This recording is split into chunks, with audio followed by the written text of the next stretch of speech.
Halo teman-temanku semuanya, dimanapun Anda berada, bertemu lagi dengan saya Rina Solihin dalam channel Rina Menjawab. Teman-teman, saudaraku sebangsa dan setanah air, hari ini kita memperingati hari lahirnya Pancasila, ya, lahirnya ideologi bangsa kita. Teman-teman, saya mengambil momentum ini teman-teman untuk kembali mencoba membuat refresh teman-teman ingatan kita kepada yang namanya Pancasila.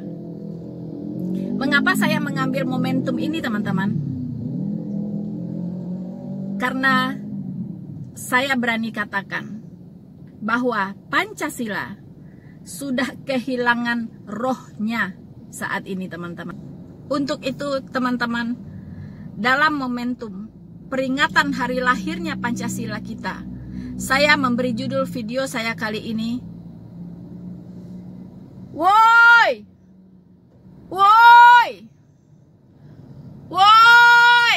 Kamu! Kembalikan roh Pancasilaku! Kembalikan roh Pancasilaku! Sudah sekarat. Kembalikan. Kamu. Kembalikan roh Pancasilaku yang sudah sekarat.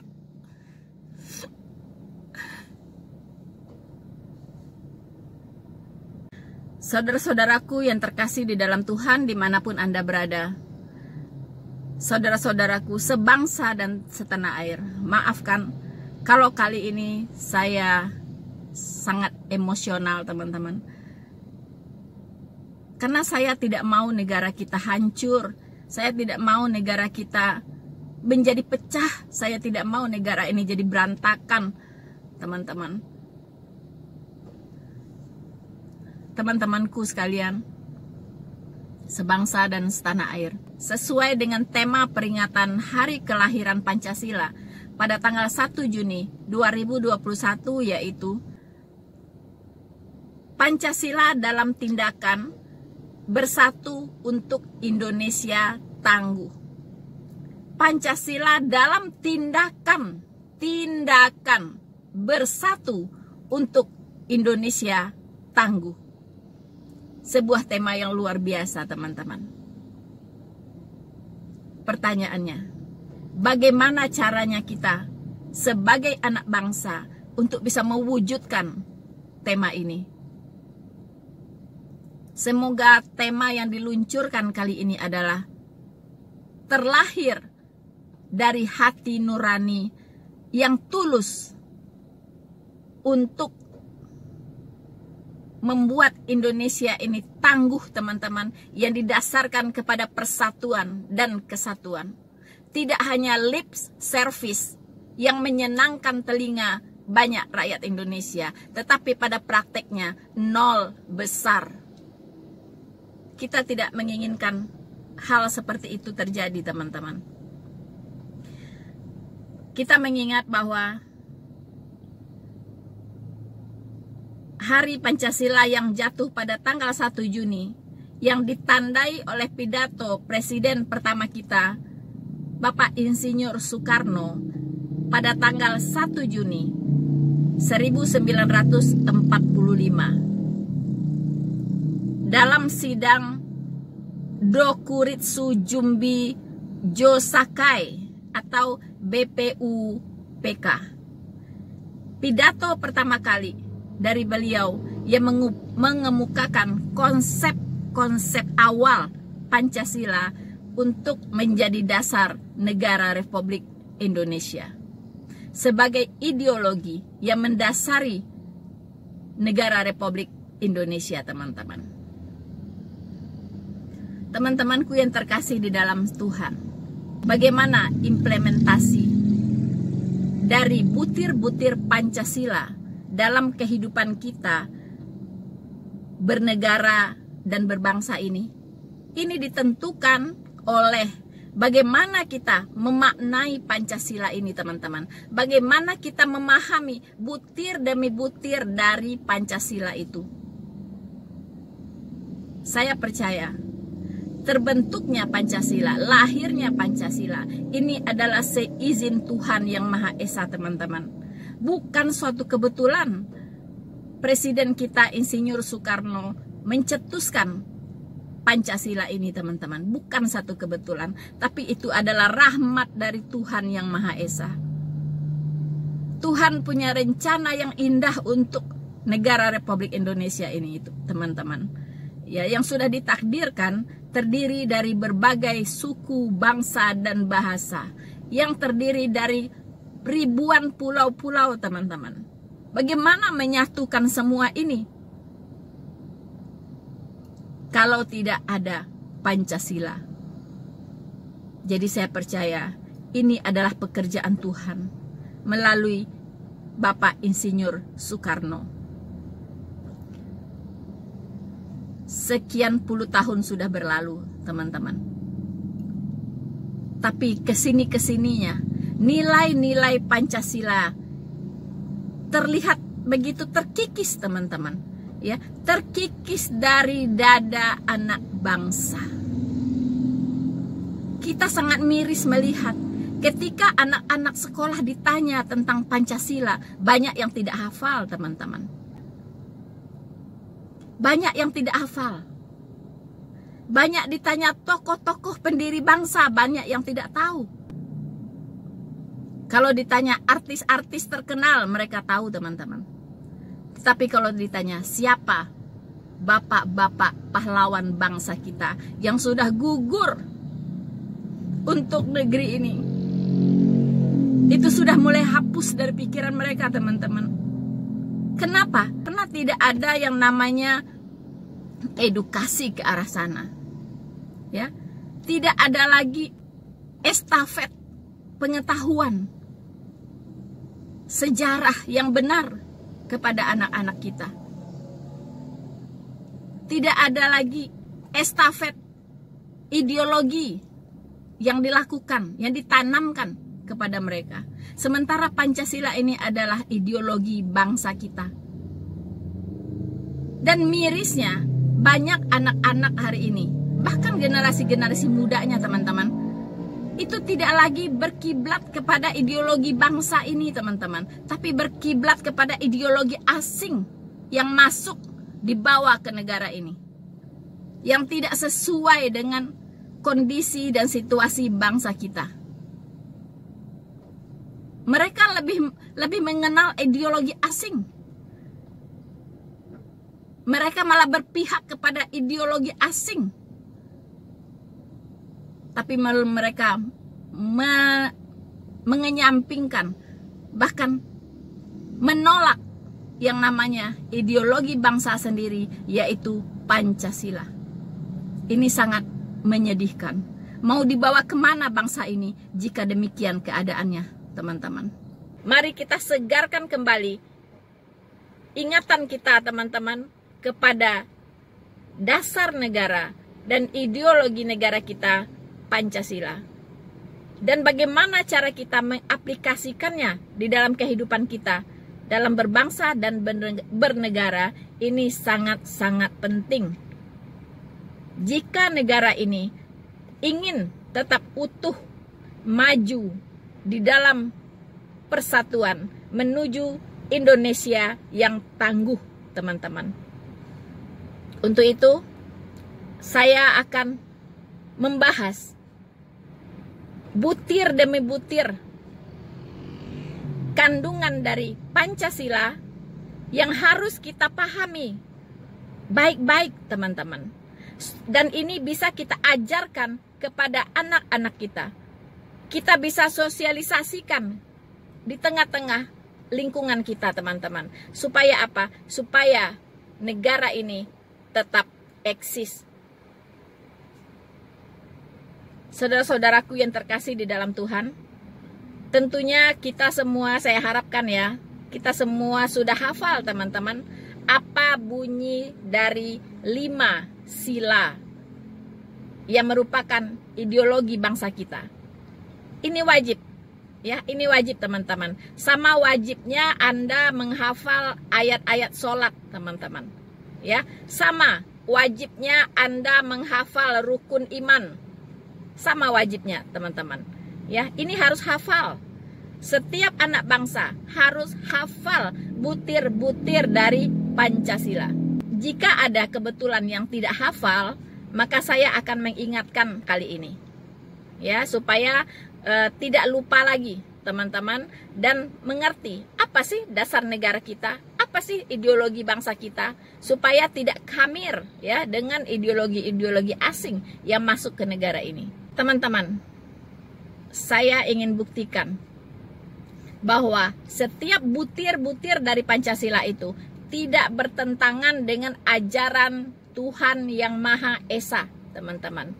Makanya poin pertama atau butir pertama, ketuhanan yang Maha Esa diletakkan yang paling atas, yang paling utama, teman-teman. Ya, jadi ini bukan satu kebetulan. Ini ada pekerjaan Allah sendiri di sini, ya, yang ada campur tangan Tuhan sendiri di sini, teman-teman. Bukan satu kebetulan. Mengapa ketuhanan yang Maha Esa diletakkan sebagai sila pertama? Karena ketuhanan yang Maha Esa inilah yang akan mendasari butir-butir berikutnya, teman-teman. Keempat butir berikutnya. Tanpa ketuhanan yang Maha Esa, butir-butir berikutnya ini impossible untuk bisa dijalankan. Saudara-saudaraku sebangsa dan setanah air dimanapun Anda berada, saya akan berbagi sedikit tentang lambang dari burung Garuda, teman-teman. Ya.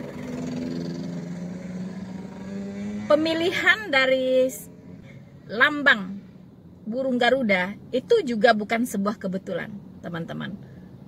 Ya, kita tahu bahwa burung Garuda atau disebut juga dengan burung elang atau dikenal juga dengan burung Raja Wali, ini memiliki filosofi yang luar biasa, teman-teman.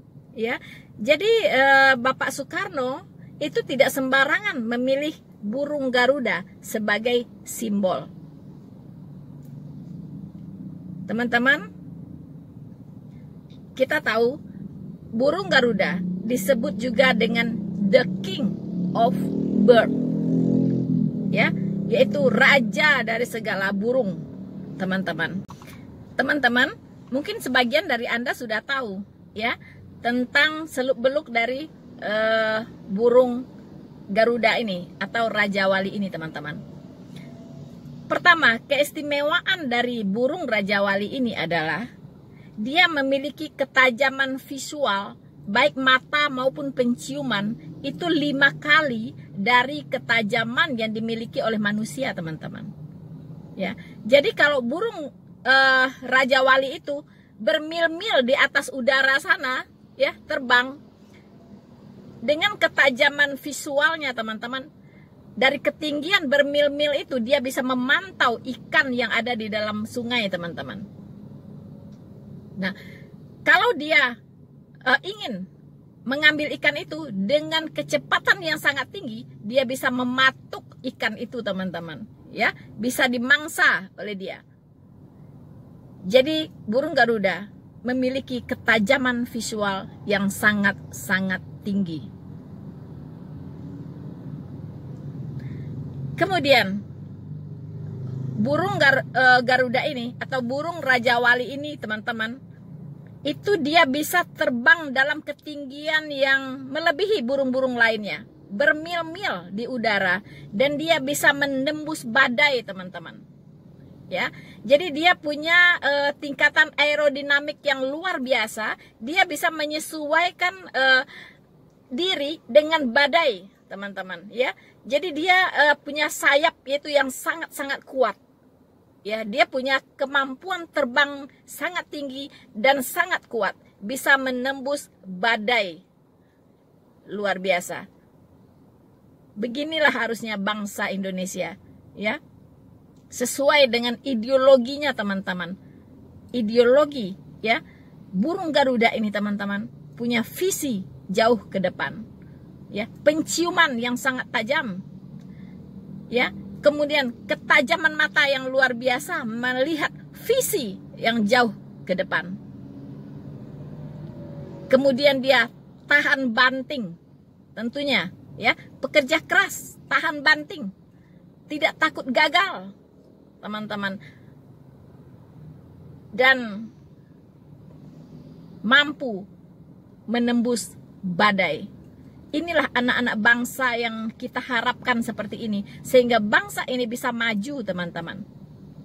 Belajarlah dari seekor burung Raja Wali atau Garuda. Teman-teman, di samping ketangguhan dia dalam terbang yang begitu tinggi, ketangguhan sayapnya, ketajaman kemampuan visualnya, teman-teman, ya. Kemudian burung Raja Wali ini bisa bertransformasi, teman-teman. Dia bisa mengubah dirinya.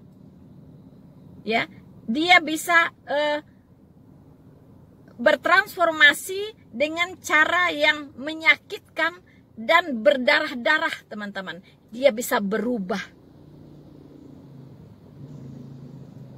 Teman-teman harus tahu, burung Garuda punya usia 40 tahun. Di usia ke-40 tahun, dia harus melakukan yang namanya transformasi. Apa itu? Dengan bertransformasi, burung Garuda bisa menambah usianya 30 tahun lagi ke depan, teman-teman. Jadi sampai usia 70 tahun. Ya, padahal pada awalnya usianya hanya 40 tahun, teman-teman. Tapi karena dia siap berdarah-darah untuk melakukan transformasi, berubah, dia bisa memperpanjang usianya 30 tahun lagi. Bagaimana caranya burung Garuda ini atau Raja Wali ini bertransformasi, teman-teman? Pertama, pada usia 40 tahun dia fisiknya sudah tua, teman-teman. Ya, kuku-kukunya sudah bengkok, ya. Kalau untuk mencakar apa itu sudah kemampuannya berkurang, ya. Karena sudah bengkok, tidak tajam lagi. Ya, kuku-kukunya bengkok. Kemudian paruhnya juga sudah bengkok, teman-teman. Jadi kalau dia menerkam mangsanya, itu kemampuannya sudah berkurang. Sudah sedikit sulit. Ya, karena tidak lurus, ya. Tidak lurus tapi sudah bengkok. Bagaimana kalau sudah bengkok mau mematuk mangsanya? Ya, susah begitu kan, teman-teman. 3 hal yang dilakukan oleh burung Raja Wali ini atau burung Garuda ini dalam bertransformasi. Pertama, dia melepaskan kuku-kukunya, teman-teman. Ya, jadi kukunya dipatuk-patukkan ke benda yang keras sampai copot, sampai berdarah-darah, sampai semua kukunya lepas. Dia belum berhenti, teman-teman. Berdarah-darah, sangat-sangat menyakitkan. Yang kedua, dia melepaskan paruhnya yang sudah bengkok itu, teman-teman. Ya, paruhnya itu dipatuk-patukkan ke benda keras, mungkin ke batu, ya kan? Ke batu-batuan yang keras, dipatuk-patuk sampai berdarah-darah dan dia pun kesakitan sampai paruhnya itu copot. Untuk beberapa lama dia tidak bisa makan, teman-teman, dengan baik karena paruhnya copot, ya. Nah, teman-teman, apalagi yang dilakukan oleh seekor burung Garuda? Yaitu dia melepaskan bulu-bulunya, teman-teman. Dia mencabut semua bulu-bulunya sampai berdarah-darah, teman-teman. Ya, sampai berdarah-darah, sampai dia botak, tidak ada bulu lagi. Teman-teman bisa bayangkan, dia tidak punya kuku lagi, dia tidak punya paruh lagi, dia tidak punya bulu lagi. Kemudian dia sejenak akan menyimpan diri, teman-teman. Dia akan mengasingkan diri sampai paruhnya muncul kembali, sampai kukunya tumbuh kembali, sampai bulu-bulunya tumbuh kembali. Dan saat itulah usianya akan bertambah 30 tahun lagi ke depan. Teman-teman, burung Garuda kita katakan hebat. Tapi percayalah, manusia seharusnya lebih hebat dari burung Garuda, terutama manusia-manusia Indonesia.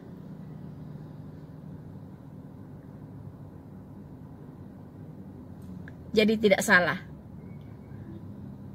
Bung Karno mengambil simbol burung Garuda. Teman-temanku yang terkasih di dalam Tuhan, jadikan hari ini sebagai hari lahirnya Pancasila, newborn untuk bangsa Indonesia. Bagaikan Raja Wali, mari lepaskan kuku-kuku yang sudah bengkok. Lepaskan teman-teman paruh yang sudah bengkok. Lepaskan bulu-bulu Anda yang sudah tua,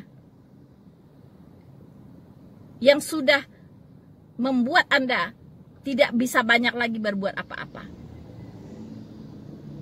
Lepaskan itu. Mari bertransformasi. Jadikan momentum kali ini bertransformasi seperti burung Garuda bertransformasi, teman-teman. Saudara-saudaraku sebangsa dan setanah air,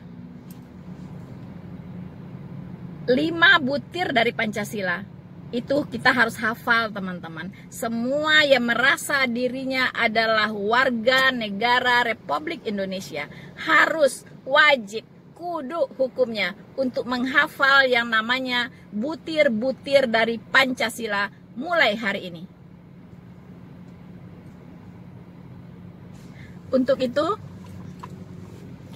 itu kita akan melihat satu persatu apa kandungan dari butir-butir dari kelima sila ini, teman-teman. Pertama, ketuhanan yang Maha Esa. Kedua, kemanusiaan yang adil dan beradab. Ketiga, persatuan Indonesia. Keempat, kerakyatan yang dipimpin oleh hikmat kebijaksanaan dalam permusyawaratan dan perwakilan. Yang kelima, keadilan sosial bagi seluruh rakyat Indonesia. Jika Anda sudah hafal kelima sila ini, jangan hanya hafal kosong tanpa Anda pahami apa makna dari butir-butir ini satu persatu, teman-teman.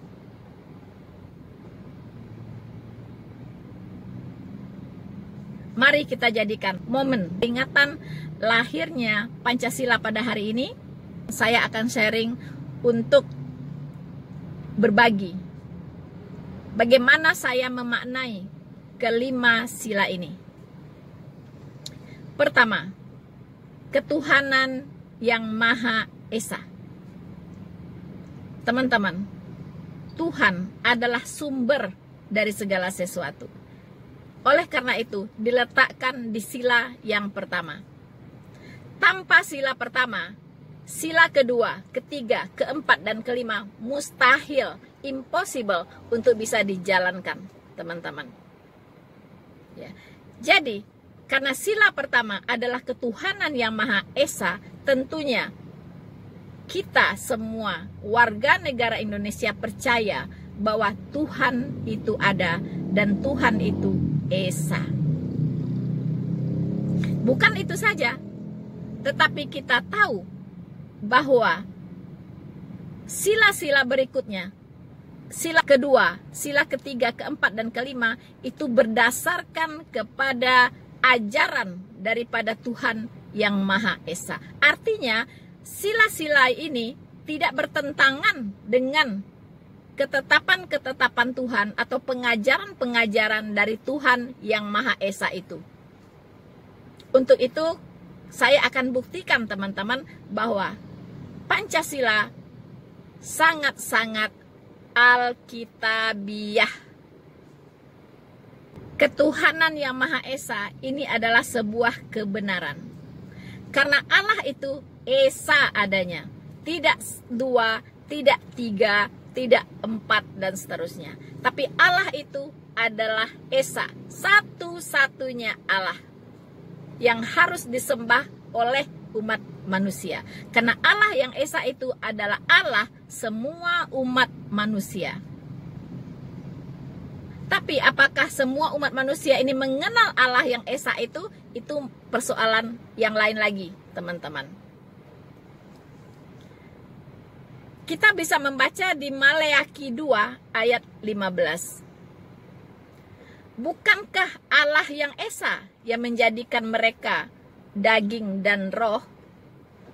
Artinya, pencipta kita itu adalah Allah yang Maha Esa. Pencipta seluruh umat manusia ini adalah Allah yang Maha Esa, teman-teman.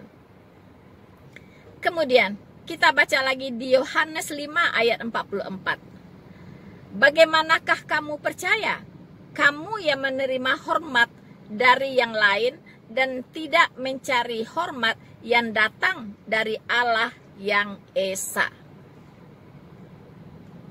Jadi, kitab Taurat dan Injil dan kitab para nabi mengajarkan Allah yang Maha Esa.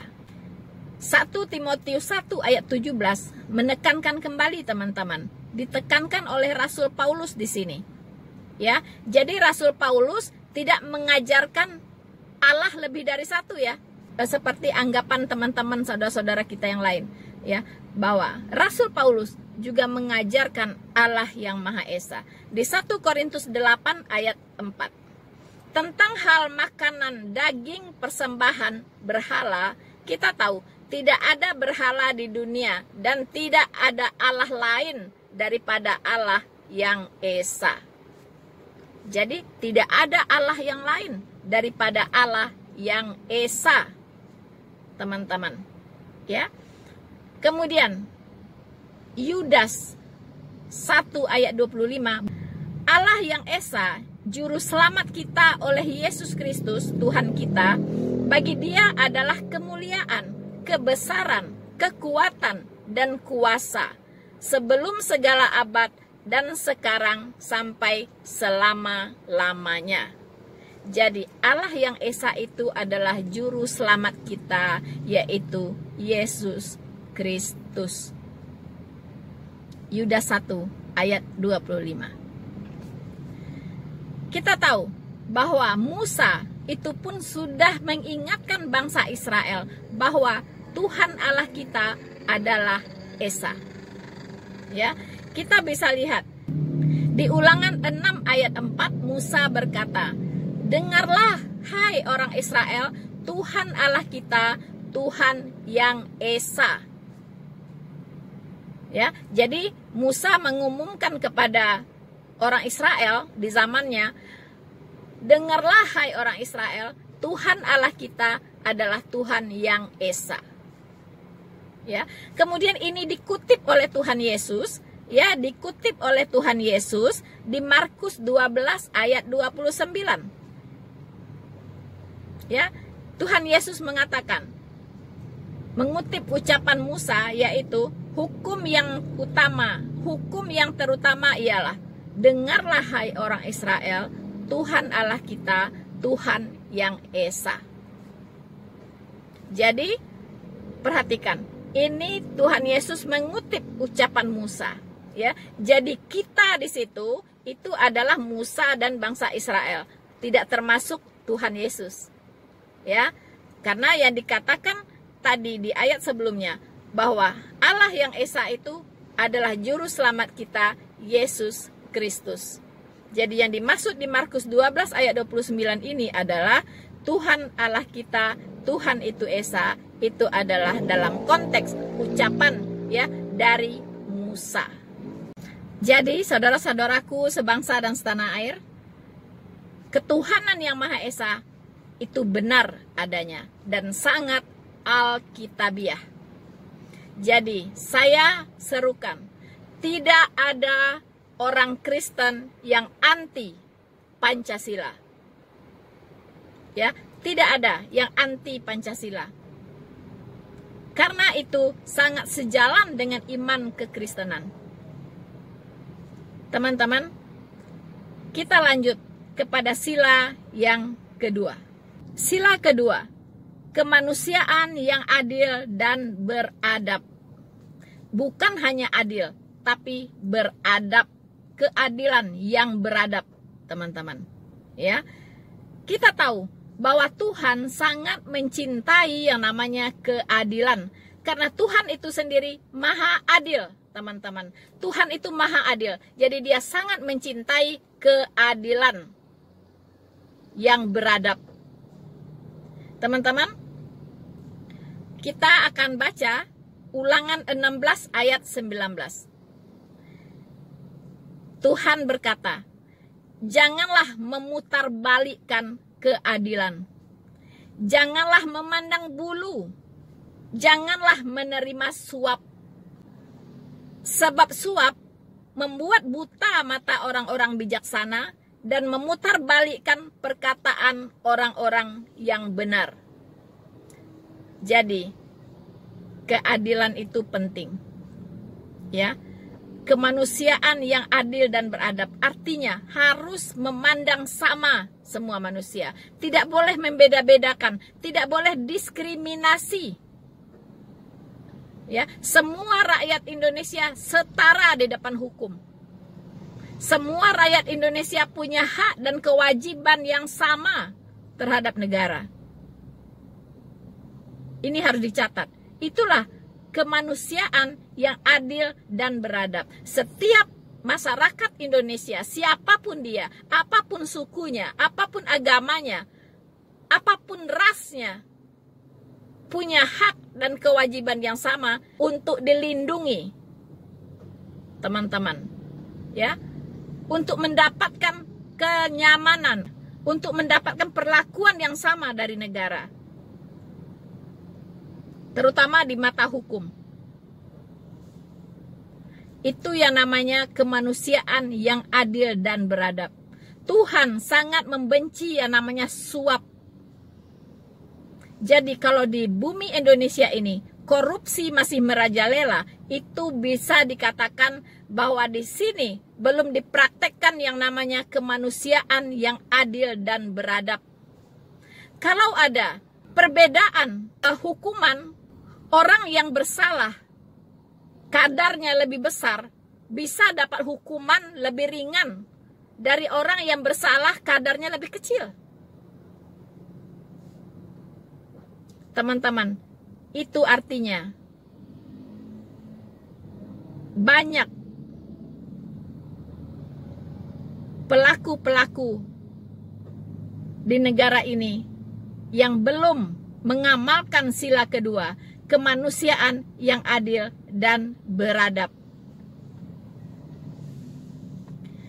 Ulangan 16 ayat 20 kembali mengingatkan, semata-mata keadilan itulah yang harus kau kejar, supaya engkau hidup dan memiliki negeri yang diberikan kepadamu oleh Tuhan Allahmu.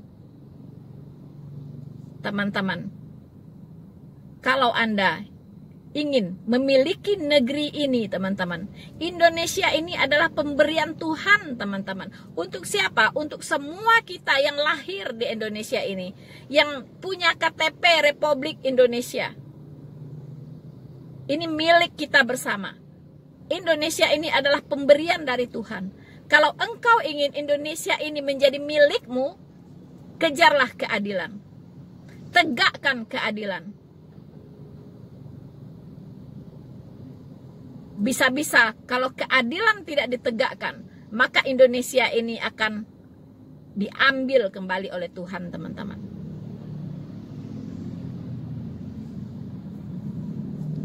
Saudara-saudaraku yang terkasih di dalam Tuhan, Tuhan yang Maha Esa itu sangat mencintai keadilan. Tanpa keadilan tidak ada persatuan. Inilah dia sila yang ketiga, persatuan Indonesia. Untuk sebuah persatuan harus memiliki yang namanya keadilan. Keadilan sosial bagi seluruh rakyat Indonesia. Itulah yang menyebabkan bisa Indonesia ini memiliki persatuan. persatuan Indonesia. Persatuan ini harus didasari oleh yang namanya keadilan dan kedamaian, teman-teman. Tanpa keadilan tidak ada kedamaian. Tanpa kedamaian tidak ada persatuan. Camkan itu, teman-temanku. Jadi, Tuhan sudah mengingatkan di Yesaya 32 ayat 17. Di mana ada kebenaran, di situ tumbuh damai sejahtera. Dan akibat dari kebenaran ialah ketenangan dan ketentraman untuk selama-lamanya. Karena hidupnya tenang, karena hidupnya damai, semua menikmati keadilan, maka disitulah akan ada persatuan. Teman-teman, di 1 Korintus 1 ayat 10 mengajarkan kita bahwa kita harus sehati sepikir, erat bersatu, supaya jangan ada perpecahan. Sehati sepikir artinya kita harus berkiblat kepada satu dasar dari negara kita, satu ideologi bangsa kita, yaitu Pancasila. Jadi di dada setiap bangsa Indonesia, siapapun Anda, harus ada Garuda Pancasila, teman-teman. Bukan yang lain. Harus ada merah putih. Bukan biru putih, bukan. Ya, merah putih. Bukan hijau merah, bukan. Bukan merah kuning hijau, bukan. Merah putih itu harus ada di dada Anda.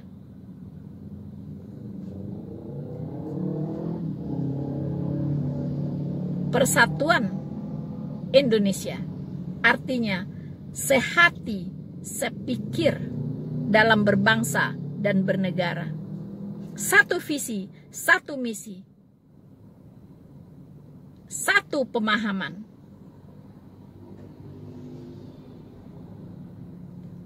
Saudara-saudaraku yang terkasih di dalam Tuhan, tidak ada persatuan tanpa sehati dan sepikir. Untuk itulah adanya haluan negara kita, supaya kita punya satu haluan yang membuat kita sehati, sepikir. Saudara-saudaraku sebangsa dan setanah air dimanapun Anda berada. Tadi dikatakan, di mana ada kebenaran, di situ tumbuh damai sejahtera. Dan akibat kebenaran ialah ketenangan, ketentraman untuk selama-lamanya. Artinya, kebenaran dari Tuhan yang Maha Esa, itulah yang mendasari semua. Apakah kita damai atau tidak damai? Atau bersengketa terus? Kembali ke pertanyaan, adakah kebenaran di negara ini? Kebenaran apa? Tentunya kebenaran dari Tuhan yang Maha Esa di sila pertama. Itu tugas kita semua, teman-teman. Tugas pribadi, lepas pribadi. Carilah kebenaran itu. Maka damai sejahtera akan menjadi milik kita, teman-teman.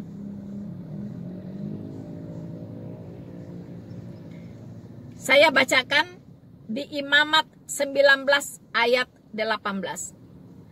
Jangan engkau menuntut balas, dan janganlah menaruh dendam terhadap orang-orang sebangsamu, melainkan kasihilah sesamamu manusia seperti dirimu sendiri. Akulah Tuhan. Pesan Tuhan, teman-teman. kasihilah manusia seperti dirimu sendiri. Sudahkah Anda mengasihi orang lain seperti dirimu sendiri? Silahkan dijawab teman-teman. Atau jangan-jangan engkau hanya mengubar-ngubar kebencian di mana-mana, membangkit-bangkitkan amarah di mana-mana.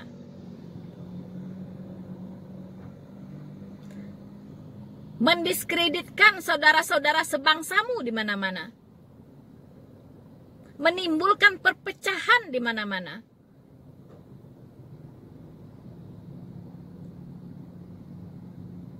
Artinya engkau tidak mengenal kebenaran.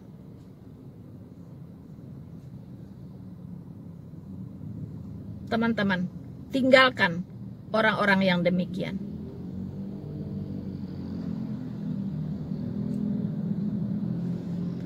Saya akan membacakan lagi Lukas 10 ayat 27.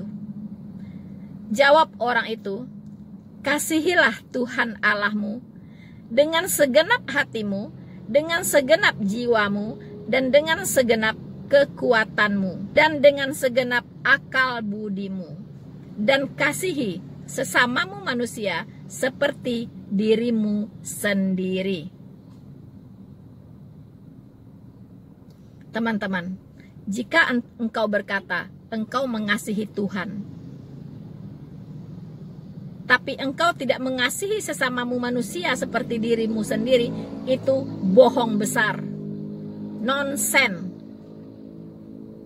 Ya, tidak ada orang yang mencintai Tuhan, yang mengasihi Allah yang benar, tapi tidak mengasihi sesama manusia, itu bohong. Ya, bagaimana mungkin dia mengasihi Allah yang tidak dia lihat? Sementara manusia yang dia lihat pun dia tidak bisa mengasihi, dia tidak sanggup mengasihi yang ada di depan mata dia, apalagi yang tidak terlihat, yaitu Allah itu sendiri. Tidak mungkin. Disitulah hukum pertama dan terutama, yaitu mengasihi Allah dengan segenap hati, dengan segenap jiwa, dengan segenap pikiran dan akal budi, dan mengasihi sesama manusia seperti diri sendiri. Itulah mencakup segenap hukum dari kitab suci, teman-teman. Saudara-saudaraku yang terkasih di dalam Tuhan, sebangsa dan setanah air dimanapun Anda berada, sekarang kita sampai kepada butir keempat dari Pancasila, yaitu kerakyatan yang dipimpin oleh hikmat kebijaksanaan dalam permusyawaratan dan perwakilan. Teman-teman, ada beberapa kata kunci di sini yang harus kita jabarkan, teman-teman, untuk memahami dengan baik apa makna dari sila keempat ini, teman-teman. Pertama,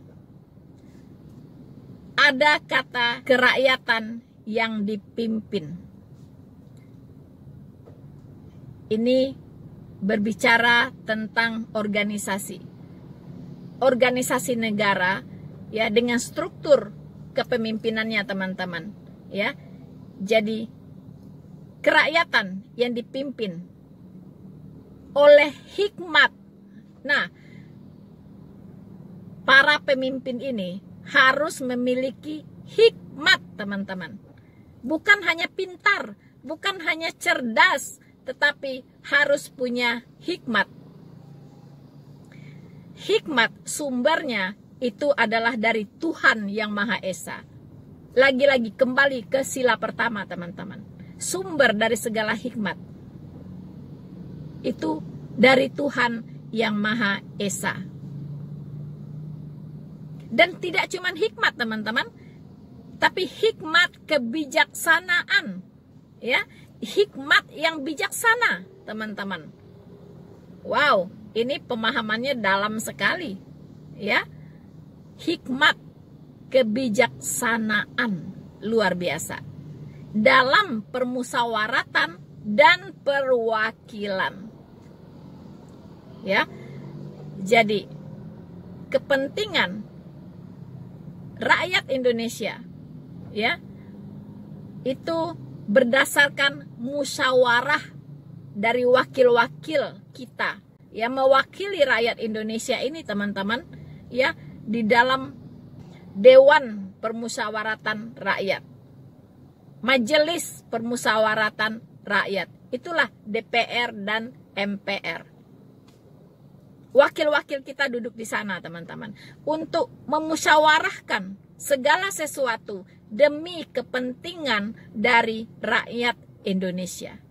Dan mereka-mereka inilah yang harus punya hikmat dan kebijaksanaan dalam memutuskan segala sesuatu.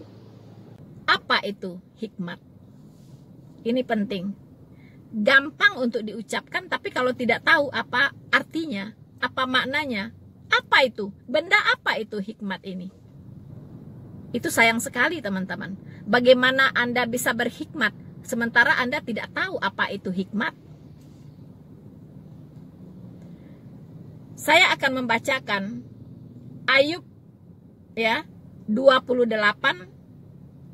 ayat 28. Wow, indah sekali, mudah diingat ya. Tetapi kepada manusia ia berfirman.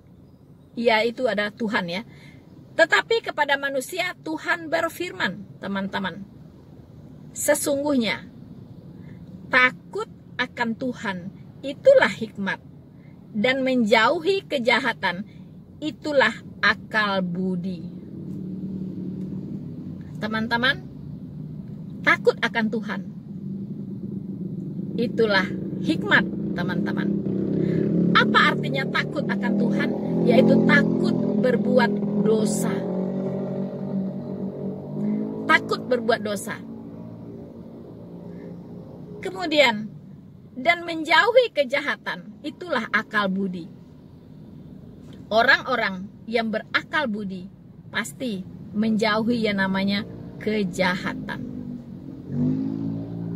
Jadi, teman-teman, orang-orang yang mewakili kita rakyat Indonesia yang duduk di Dewan, ya, Permusyawaratan Rakyat, itu harus orang-orang yang berhikmat dan berakal budi. Orang-orang yang takut akan Tuhan dan orang-orang yang menjauhi kejahatan. Jika tidak demikian, mereka tidak layak untuk menjadi wakil kita di Majelis Permusyawaratan Rakyat atau di Dewan Permusyawaratan Rakyat. Teman-teman, bermusyawarah itu artinya bersepakat untuk mengambil sebuah keputusan. Saudara-saudaraku sebangsa dan setanah air dimanapun Anda berada, di dalam permusyawaratan itu tentunya banyak masukan-masukan yang harus ditampung, teman-teman. Iya kan? Para wakil kita harus mendengarkan masukan-masukan dari rakyatnya. Kemudian mereka mempertimbangkan hal itu dengan menggunakan hikmat, dengan penuh hikmat dan menggunakan akal budi mereka. Maka dari situlah, ya, akan ada kesepakatan untuk menghasilkan sebuah produk hukum yang berpihak kepada rakyat. Bukan berpihak kepada kelompok tertentu. Bukan hukum-hukum yang berdasarkan pesanan. Atau bukan hukum-hukum berdasarkan order. Saya ingatkan betul-betul. Anda-anda yang bercokol, yang sudah dipercayai oleh rakyat Indonesia, yang sudah dipilih, dan sekarang duduk di Dewan Permusyawaratan Rakyat. Ingat, Anda harus memutuskan dengan bersepakat, memutuskan produk-produk hukum yang harus berorientasi kepada kepentingan seluruh rakyat Indonesia. Dengan menggunakan hikmat dan akal budi Anda.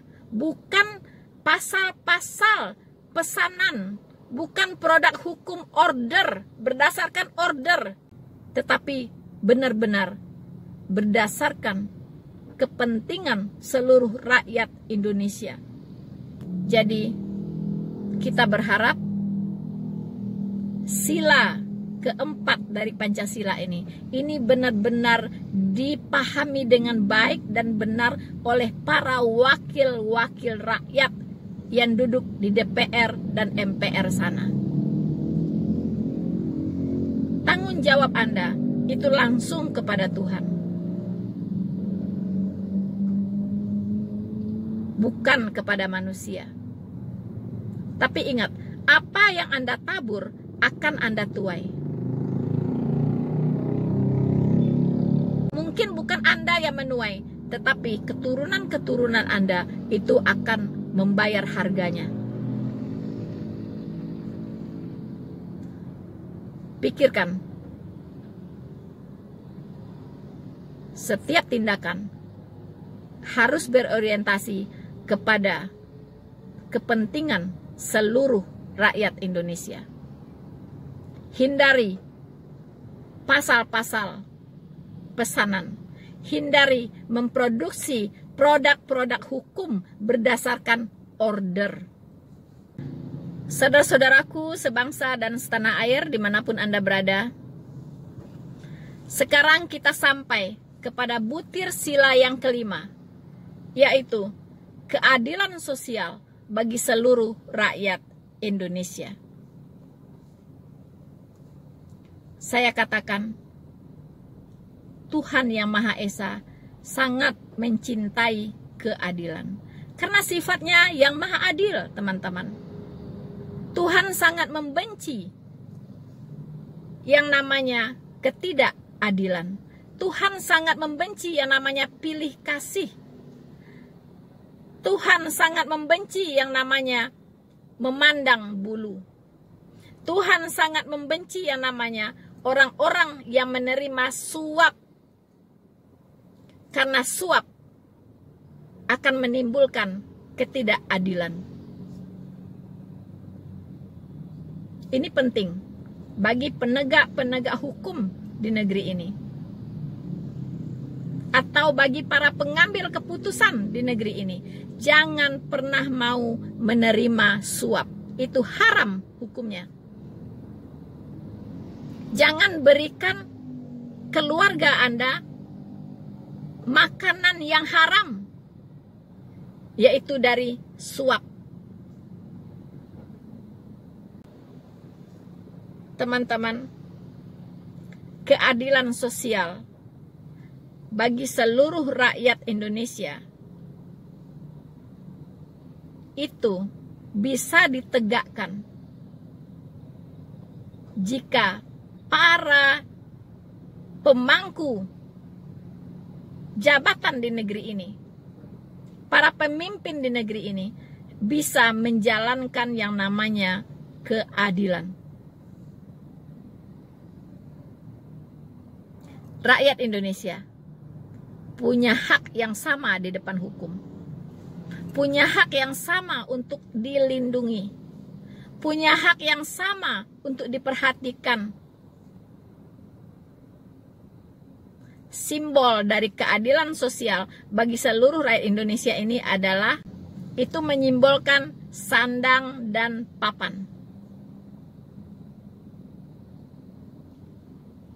Rakyat Indonesia berhak untuk dijamin kesejahteraannya, teman-teman.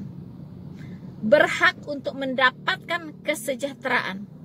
Semua kandungan dari negara Republik Indonesia ini, semua yang terkandung di dalamnya itu harus digunakan untuk kesejahteraan rakyat. Baik terkandung di dalam buminya, di dalam lautnya, maupun di udaranya, teman-teman, harus digunakan semua untuk kesejahteraan rakyat. Bukan untuk kesejahteraan orang per orang, ya, yang tidak puas-puas, yang serakah, memperkaya diri sendiri. Bukan untuk itu, tetapi untuk kesejahteraan rakyat. Itulah keadilan sosial bagi seluruh rakyat Indonesia. Semua bersumber dari ajaran Tuhan Yang Maha Esa. Kasihilah sesamamu manusia seperti dirimu sendiri. Jika itu dilakukan, dilaksanakan, dijalankan, maka keadilan sosial bagi seluruh rakyat Indonesia akan terwujud. Saudara-saudaraku sebangsa dan setanah air, Indonesia adalah milik kita bersama. So, saudara-saudaraku sebangsa dan setanah air yang saya kasihi, dimanapun Anda berada,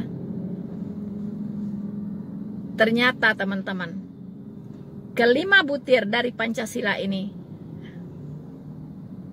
terakumulasi semuanya di dalam dua hukum Allah, yaitu hukum dari Tuhan Yang Maha Esa, yaitu kasihilah Tuhan Allahmu dengan segenap hatimu, dengan segenap jiwamu, dengan segenap pikiranmu, dan dengan segenap akal budimu. Vertikal, hablum minallah, vertikal. Itulah hukum yang pertama. Kemudian hukum yang kedua, kasihilah sesamamu manusia seperti dirimu sendiri. Hablum minannas. Hablum minannas. Mengasihi Tuhan. Hablum minallah. Ya. Mengasihi sesama manusia. Hablum minannas. Kalau Anda tarik garis tanda salib, teman-teman. Salib adalah simbol dari kasih Allah yang maha sempurna. Teman-teman, saya percaya ketika kita mengerti makna dari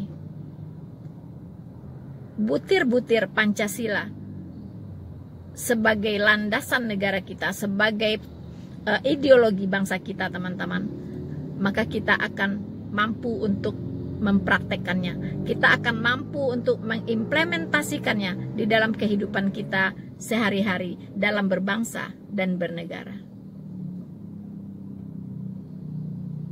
Kita berdoa supaya momentum lahirnya Pancasila hari ini 1 Juni 2021 ini adalah batu loncatan kita untuk bertransformasi seperti burung elang atau Raja Wali atau Garuda, teman-teman. Lepaskan kuku-kukumu yang sudah bengkok. Lepaskan paruhmu yang sudah bengkok, yang sudah tua. Lepaskan bulu-bulumu yang sudah tidak lagi rapi. Lepaskan, walaupun itu harus berdarah-darah, harus sakit dan sakit sekali, teman-teman. Lepaskan demi newborn sebagai anak bangsa Indonesia yang punya visi jauh ke depan, yang punya ketajaman penciuman, punya ketajaman penglihatan dengan rahmat Tuhan yang Maha Esa. Kita maju, kita bersatu, kita maju, kita kuat. Bersatu kita teguh, bercerai kita runtuh. Bersatu menuju Indonesia yang tangguh. Saudara-saudaraku yang terkasih di dalam Tuhan, saya kira sekian dulu orasi saya kali ini, teman-teman, dalam momentum lahirnya Pancasila sebagai ideologi bangsa kita Indonesia. Dan jangan lupa teman-teman untuk mendukung channel Noverina Solihin dengan cara like, subscribe, dan share video ini. Semakin diserang, semakin terang benderang. Tuhan Yesus memberkati kita semua. Maranatha, merdeka!